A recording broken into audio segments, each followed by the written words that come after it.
અંદરના જે વિચારો શું છે એ તમને ખબર પડશે. તો મિત્રો, જય માતાજી અને જય દ્વારકાધીશ.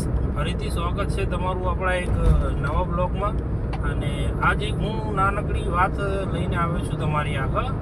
એટલે આશા રાખું કે તમે આ વિડીયો એન્ડ સુધી જોજો, આખો જોજો. અને આખો વિડીયો જોશો તો તમને સમજણ પડશે કે હું તમને શું કહેવા માગું છું અને મારો અંદરના જે વિચારો શું છે એ તમને ખબર પડશે મિત્રો. તો મિત્રો, આજથી 2 મહિના પહેલાં મેં મારી યુટ્યુબની જે જર્ની છે એ સ્ટાર્ટ કરી હતી.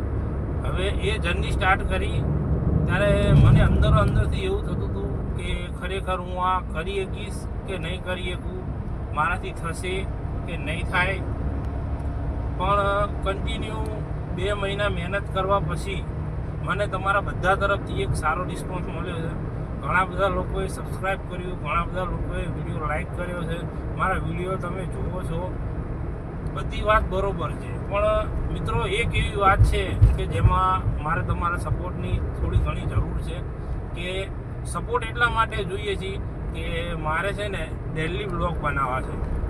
પણ હજુ હું યુટ્યુબ ઉપર નવો છું એટલે મને કંઈ ખબર પડતી નથી કે કઈ રીતે બ્લોગ બનાવવા, કઈ રીતે બ્લોગને એડિટ કરવા કે શું કરવું. એટલે હું ડેલી બ્લોગ બનાવવાનો વિચાર તો કરું છું, પણ મને ખબર નહીં પડતી કે મારે શું બનાવવું. એટલે પછી હું મેકી દઉં છું. એટલે એના હિસાબે અત્યારે 3 દિવસે, 4 દિવસે કે 5 દિવસે એકાદો બ્લોગ મારો આવે છે.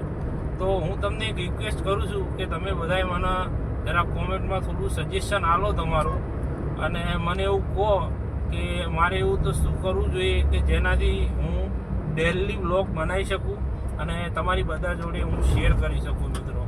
તો આ એક નાની એવી રિક્વેસ્ટ હું કરું છું તમને. તો મિત્રો, કોમેન્ટ અવશ્ય કરજો અને તમારું જે બને એ તમારું સજેશન મને આપજો મિત્રો.